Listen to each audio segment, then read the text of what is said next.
Pertama dan utama sekali marilah kita panjatkan puji dan syukur kehadirat Allah yang telah melimpahkan rahmat, nikmat dan karunia-Nya kepada kita bersama. Berkat rahmat, nikmat dan karunia itu juga kita telah dapat melangkahkan kaki dan mengirimkan tangan dari rumah kita masing-masing rumah Allah ini. Salawat dan salam kita aturkan kepada baginda kita yang Nabi Muhammad sallallahu alaihi wasallam. Yang sama-sama kita hormati Bapak Kapolres Tanah Datar, yaitu Bapak KBP Dr. Nur Ihsan yang hadir bersama kita pada subuh hari, dan yang sama-sama kita hormati rombongan dari Kapolres dan Polsek Kecamatan Bakau yang hadir pada subuh hari ini. Yang sama-sama kita hormati Bapak Ibu jemaah sholat subuh Masjid Ubudiyah dari Bapak. Barangkali Bapak dan Ibu sampaikan kita dihubungi tadi malam pihak dari Polres untuk hadir subuh ini bersama kita. Alhamdulillah dari rombongan sudah hadir bersama kita pada subuh kali ini. Bapak dan Ibu, singkat saja dari kami pengurus masjid, kami sangat-sangat berpesan sekali kepada Bapak Kapolres untuk bisa sering-sering tengok kami ke Nagari Bapak. Barangkali dari kami mungkin yang akan disampaikan oleh Bapak Kapolres nanti untuk mengingatkan kepada kita yang sering mengingatkan sekali kepada ibu dan bapak yang sering dari kami Pak, bagaimana caranya mengatasi nanti itu seperti yang sering ada pinjol lagi Pak, dan judol yang masuk ke nagari kami dan mempengaruhi begitu banyak masyarakat Pak. Bagaimana cara mengatasi, dan itu kami mohon saran dan masukan dari Bapak Kapolres nantinya. Terima kasih. Mungkin langsung saja yang akan disampaikan oleh Bapak Kapolres, Bapak KBP Dr. Nur Ihsan. Kepada Bapak kita persilakan dengan segala hormat.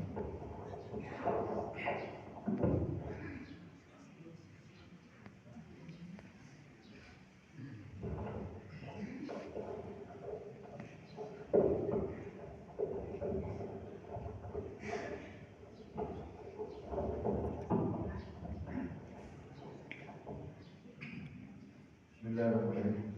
Assalamualaikum warahmatullahi wabarakatuh. Nahmaduhu wa nusalli wa nusallimu ala rasulil karim amma ba'd. Qala Allah ta'ala fi kitabil karim wa a'udzu billahi minasyaitonir rajim. Bismillahirrahmanirrahim. Wal mu'minuna wal mu'minatu ba'duhum awliya'u ba'd. Ya'muruna bil ma'rufi wa yanhauna 'anil munkar wa yuqimuna as-salata wa yu'tuna az-zakata wa yu'minuna Allaha wa rasulahu ulaika sayarhamuhumullah innallaha 'azizun hakim. Wa qala ta'ala wal 'asri innal insana lafi khusr illa alladziina aamanu wa 'amilus solihati wa tawassaw bil haqqi wa tawassaw bis sabr. Wa qala Nabi sallallahu alaihi wasallam qul nabi rabbani wa rabbani fahadiru ma'al jihad fi sabilillah. Wa qala jadidu imanakum qila ya Rasulullah wa kaifa nujadidu imanana qala Rasulullah sallallahu alaihi wasallam akhiru bi qawli la ilaha illallah. Sadaqallahu alaihi wa sadaqal rasul karim wa qala Rasulullah sallallahu alaihi wasallam.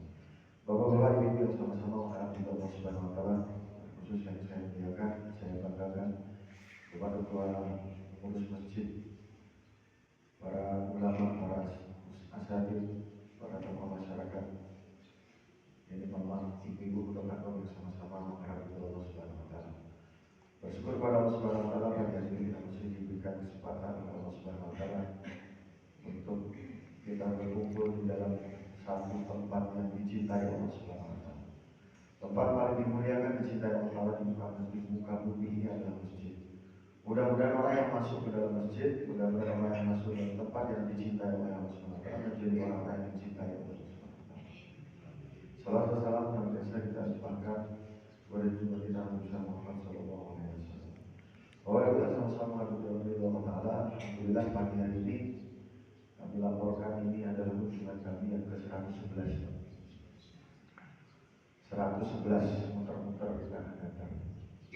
Banyak apa sedikit Bu? 111 banyak apa sedikit? Sedikit. Karena jumlah masjid di Tanah Datar 243, jumlah surau langgar musolanya 656. Adalah 111 masjid sedikit. Tapi alhamdulillah sedikit demi sedikit lama-lama menjadi. Mudah-mudahan bisa dilaksanakan. Tapi kalau disuruh sering-sering kesini Pak, yang lain protes. Karena rata-rata satu baik Pak yang paling jauh di pernah di Lugo Jantan, di Lintau, terus di Puncak Alai. Alhamdulillah bersyukur kepada Allah Ta'ala bisa sampai. Bapak yang mulia, kami keliling-keliling ke masjid-masjid itu sebenarnya tujuannya satu aja Pak, mau minta sumbangan. Boleh Bu ya minta sumbangan Bu? Pak, boleh Pak minta sumbangan? Benar ini boleh ya? Awas kalau nggak boleh. Pak, boleh Pak minta sumbangan Pak? Nggak tanya buat apa?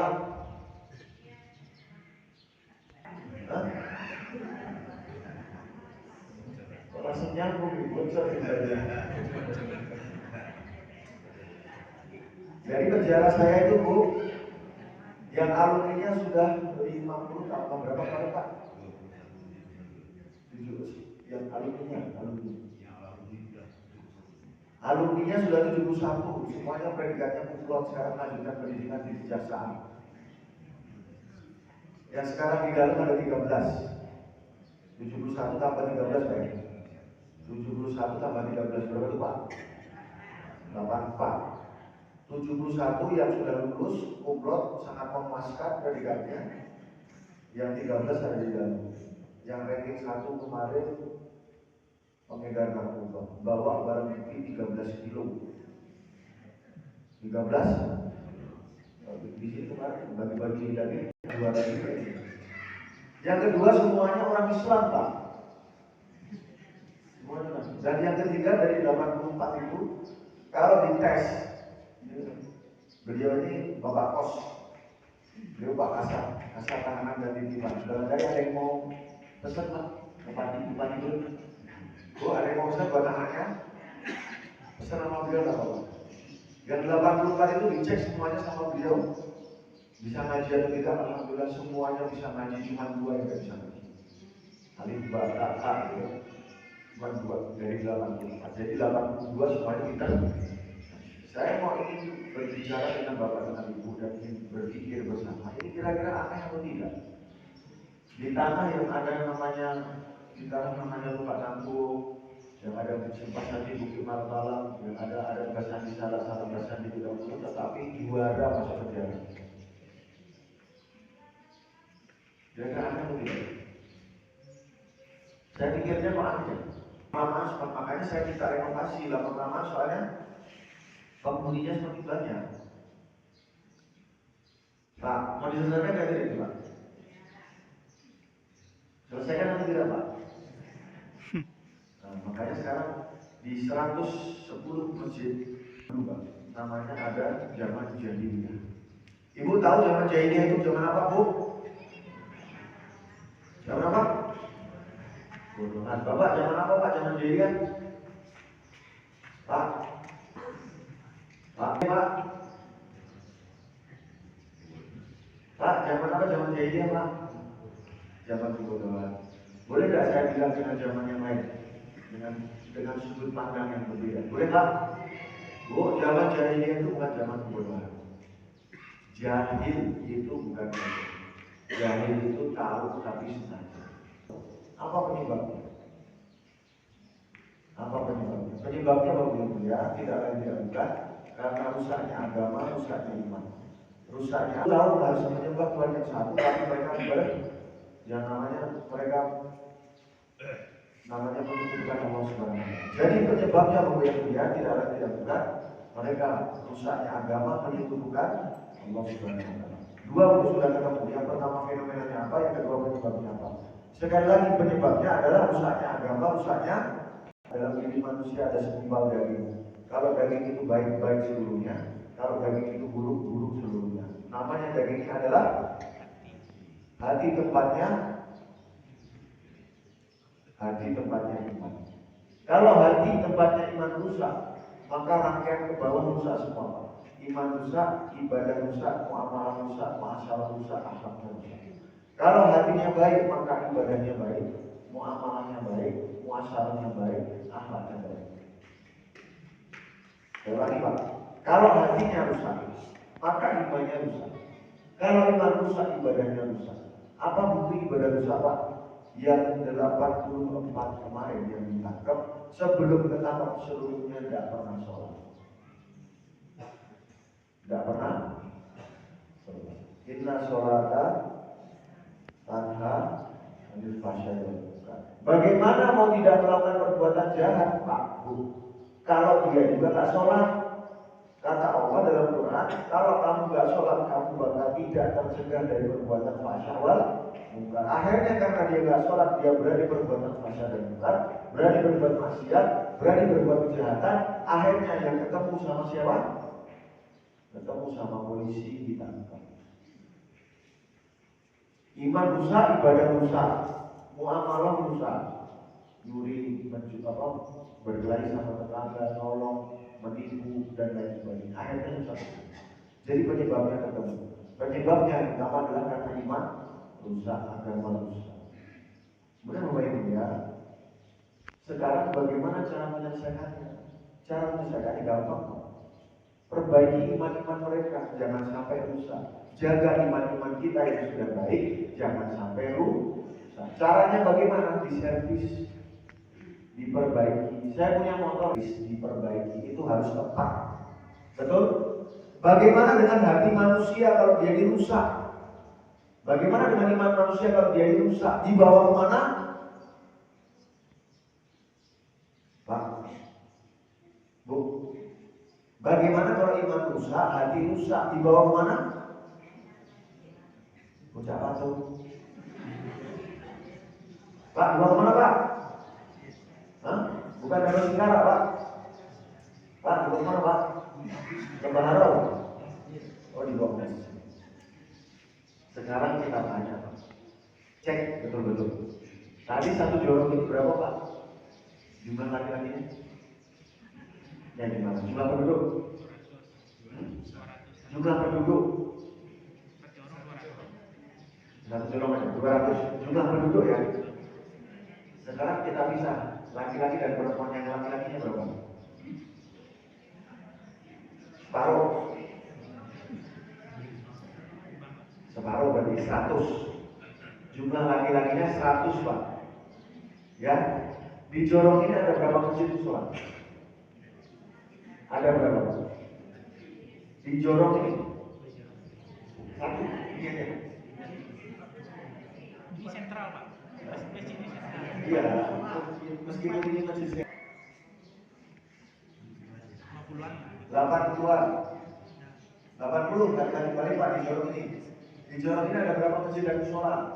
Satu. Musola satu masjid. Jorong ada satu musola.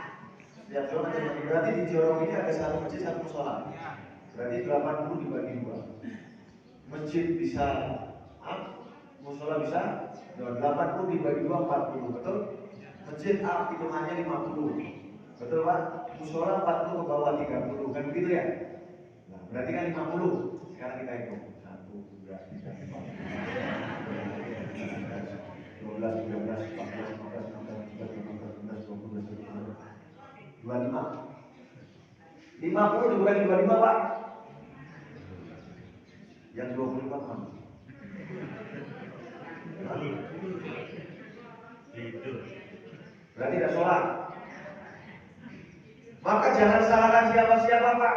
Kalau nanti di kampung Bapak ada penjahat. Betul Bu? Jangan salahkan siapa-siapa kalau di kampung Bapak ada penjahat. Inna sholata tanha 'anil fahsya'i. Itu yang harus kita pikir. Maka Bapak Ibu ya, kalau memang Bapak mau mewujudkan satu jorong aja Pak, yang aman, tentram, sentosa, badatul, thayyibatul, warudul, madani, buat mereka semuanya sholat, supaya mereka tercegah dari perbuatan masyarakat ini. Kembalikan mereka, servis hati mereka masuk ke dalam masjid supaya hati mereka tertata, supaya hati mereka taat kepada Allah Subhanahu wa Ta'ala. Karena apa, Pak? Tidak ada tempat lain terbaik untuk memperbaiki iman kita kecuali ada di masjid. Yang kedua, Bapak Ibu, ya, kenapa harus caranya bagaimana, Pak? Caranya jemput. Satu persatu masukkan dengan 25 tadi yang tidak sholat, Pak. Bagaimana caranya harus ke masjid? Harus dijemput, Pak. Karena apa, Bapak Ibu, ya? Ibu yang berbahagia, dulu waktu pemilu, Bapak Ibu, ingat Pak, waktu pemilu. Boleh nggak satu orang lolos dari DPT, Pak? Kan nama bapak dari partai dia, nggak nyoblos partai dia, boleh? Nggak mau dia. Maka akhirnya karena dia nggak mau bapak ibu tidak nyoblos nama mereka, apa partai mereka, bapak ibu dikejar sampai jam 3:30 subuh, betul? Dibawain amplop, betul? Berapa Bu di sini amplopnya aku? Hah? 500 Pak? Itu karena mereka tidak rela kalau bapak ibu tidak nyoblos partai mereka, betul? Padahal kalau bapak ibu salah nyoblos, harusnya nyoblos free, tapi harus malah bapak ibu nyoblos orek, maka bapak kecelakaan selama 5 tahun, betul? Menyesal selama 5 tahun, betul Pak? Hanya 5 tahun Pak. Coba bayangkan bapak ibu yang mulia, di kampung kita, di jorong kita ada orang nggak sholat, apa resikonya? Menyesalnya berapa lama? 1 orang tidak sholat. Kata Nabi, 1 orang tidak sholat dengan sengaja, dia akan masuk dalam neraka selama 1 hukum. 1 hukum lamanya 80 tahun akhirat, 1 hari akhirat sama dengan 1000 tahun di muka bumi. Jadi 1 orang mau mengatakan 1 orang tidak sholat, maka dia masuk dalam neraka selama 280.800.000 tahun. Yang 25 ini Pak, 1 hukum. Bapak Ibu diam saja. Yang kedua Bapak Ibu, di mana di masjid-masjid suka bilang Allahumma mansur lil muslimin wal muslimat di Palestina. Ya Allah bantu saudara kami di Palestina. Saya setuju Pak. Kalau orang Palestina kelaparan Pak, anak kecil mati Pak, anak kecil mati 5 tahun 2 tahun mati, kelaparan tembak sama Zionis, kena bom mati Pak. Mereka mati statusnya mati, mati syahid masuk surga. Tetangga kita yang 25 orang gak sholat Pak, matinya masuk. Ada 2 orang tabrakan di situ, jebret, dua-duanya jatuh. Begitu dilihat yang satu dengkulnya lecet, yang satu patah tulang, yang ditolong yang mana dulu? Saya ulangi Pak, 2 orang kecelakaan, jebret jatuh, yang satu lecet dengkulnya, yang satu patah tulang, yang ditolong yang mana dulu? Itu nggak lecet, yang patah tulang, betul? Ada 2 orang mau mati, yang satu mati mau masuk surga, yang 25 orang mau mati masuk neraka, yang bapak ibu tolong yang mana dulu? Hah?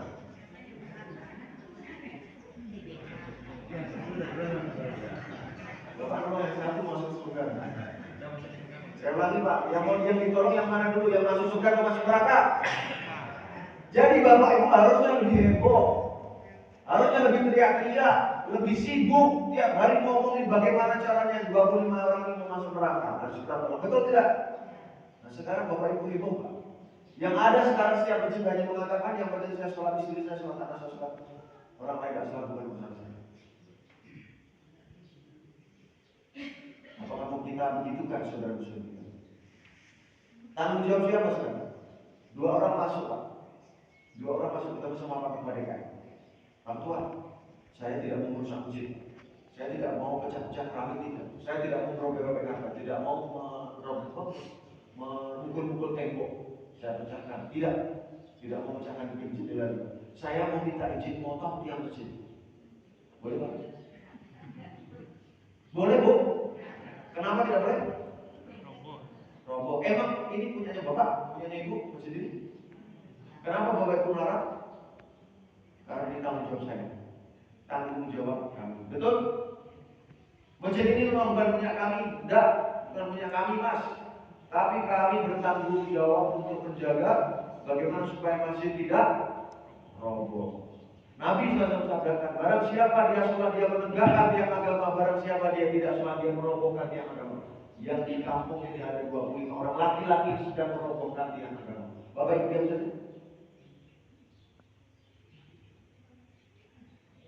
Diam saja. Maka Bapak Ibu melihat, kami dari Polres Nagara selalu memberikan perkara ini kepada teman-teman jemaah di 110 masjid. Jangan kita diam. Karena sesungguhnya urusan tiang saja kita bertahan supaya menjaga, apalagi harusnya urusan agama. Jadi Pak, caranya adalah tidak boleh tidak kecuali Bapak jemput, Bapak datangi mereka yang belum sholat, sehingga akhirnya programnya adalah 100% laki-laki balik di kampung kita masuk ke dalam masjid ketika azan berkumandang. Melihat, apakah tidak mendengar azan Pak? Kenapa tidak melihat dan tidak mendengar? Sebenarnya yang melihat bukan tidak melihat bukan mata, tetapi sebenarnya yang tidak mendengar bukan telinga, tetapi mata orang dalam keadaan buta dan tuli hatinya. Kalau ada orang buta dan tuli duduk tengah rel kami Pak, apa yang Bapak kerjakan? Apa yang Ibu kerjakan? Orang buta dan tuli duduk di tengah rel kereta api, apa yang Bapak kerjakan? Menolong. Caranya bagaimana? Menarik. Nanti Bapak Ibu kalau tiba-tiba Bapak Ibu tarik dia ikut. Karena dia tidak tahu siapa Bapak. Cara terbaiknya adalah yang pertama Bapak Ibu datang ke sana. Yang kedua dielus-elus punggungnya pelan-pelan. Supaya dia tahu ada orang yang sayang dengan dia, ada orang yang perhatian dengan dia. Betul? Yang ketiga baru diangkat pelan-pelan. Yang keempat baru dipin. Ya, jangan ditarik nanti tiba-tiba mukul itu.